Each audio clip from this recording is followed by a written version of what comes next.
ফিরে এলাম বিরতির পর। যে খবরের দিকে এবার নজর রাখবো, বিহারে জনসুরাজ পার্টির নেতা হত্যার জের, বদলি 3 সিনিয়র অফিসার। ভোটমুখী বিহারের মোকামায় জনসুরাজ পার্টির নেতা দুলার চাঁদ যাদব খুন হন। আমরা দেখেছিলাম বৃহস্পতিবারের সেই ঘটনা, এবং বৃহস্পতিবার সেই হত্যাকাণ্ডের জেরেই নির্বাচন কমিশনের এবার কড়া পদক্ষেপ নেওয়া হলো। নির্বাচন কমিশনের তরফ থেকে এবার কড়া পদক্ষেপ নেওয়া হয়েছে। বৃহস্পতিবার মোকামায় গুলিবিদ্ধ হয়ে মৃত্যু হয়েছিল প্রশান্ত কিশোরের দল জনসুরাজ পার্টির সমর্থক দুলার চাঁদ যাদবের। দলীয় প্রার্থীর হয়ে প্রচারে বেরিয়ে অন্য দলের সমর্থকদের হাতেই আক্রান্ত হয়েছিলেন তিনি বলেই অভিযোগ উঠেছিল, এবং তার পরবর্তীতে এবার নির্বাচন কমিশনের তরফ থেকে এই পদক্ষেপ নেওয়া হলো। বদলি করা হলো 3 সিনিয়র অফিসারকে।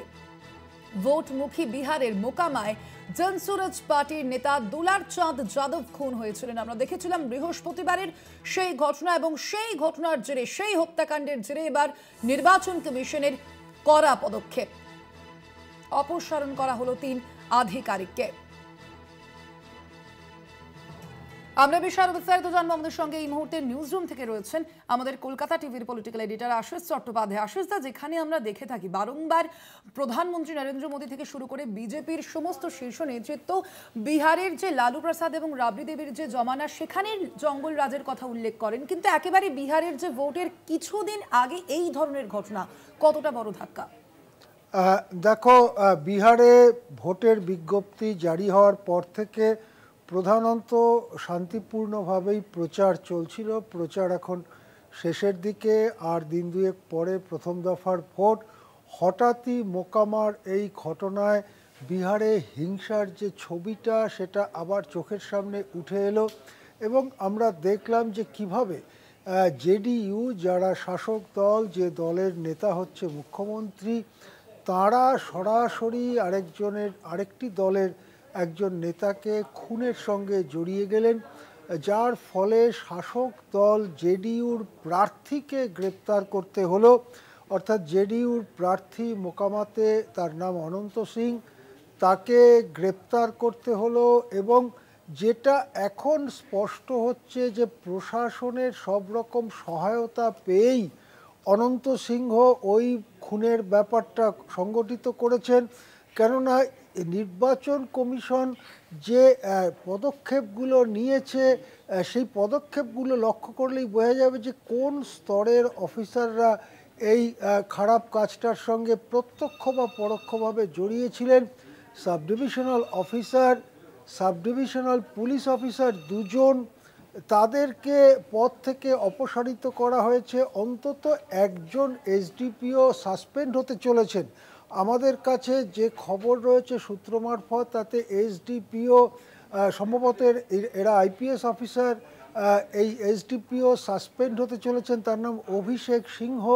তাকে ইতিমধ্যেই তার পদ থেকে অপসারণ করা হয়েছে। মোকামা থানার পুলিশ কর্তাদের সেখানে শাস্তি দেওয়া হচ্ছে, শাস্তির দিকে এগোচ্ছে নির্বাচন কমিশন।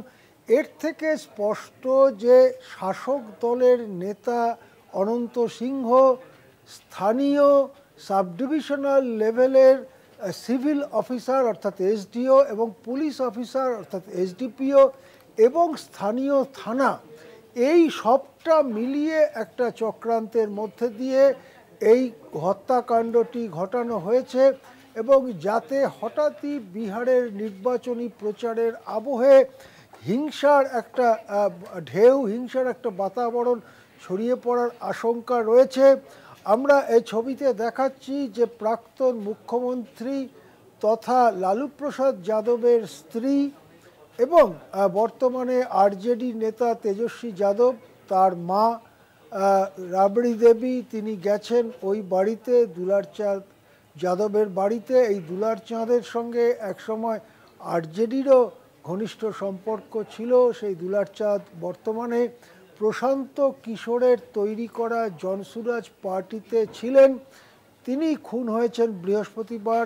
আমরা ছবিতে দেখাচ্ছি রাবড়ি দেবী, প্রাক্তন মুখ্যমন্ত্রী বিহারের রাবড়ি দেবী, তিনি গিয়েছেন, পরিবারের সঙ্গে কথা বলছেন, এবং একটা শোকের আবহে রাবড়ি দেবী তাদের সঙ্গে কথা বলছেন, সেই ভিডিও আমরা দেখাচ্ছি। কিন্তু দেখার যে এই ঘটনার পরিপ্রেক্ষিতে আরও হিংসা ছড়িয়ে পড়ে কিনা, কেননা যেখানে শাসক দলের এই স্তরের একজন নেতা যিনি প্রার্থী তিনি সরাসরি অ্যারেস্ট হয়ে যাচ্ছেন, এ থেকে বোঝা যাচ্ছে যে শাসক দল বা শাসক জোট কিছুটা শঙ্কা, কিছুটা আশঙ্কার মধ্যে ঢুকে গেছে এবং হিংসার আশ্রয় নিতে চাইছে। সে ব্যাপারে প্রশাসনকেও তারা জড়িয়ে নিচ্ছে। সুতরাং এই হিংসার আবহ আরও ছড়িয়ে যায় কিনা প্রথম দফা ভোটের আগে, সেটাই এখন দেখার। একেবারে অবশ্যই আমাদের নজর থাকবে সেদিকে। আশিস দা, আপাতত ধন্যবাদ আপনাকে। আমরা কথা বলছিলাম, আমাদের সঙ্গে সরাসরি ছিলেন আমাদের কলকাতা টিভির পলিটিক্যাল এডিটর আশিস চট্টোপাধ্যায়।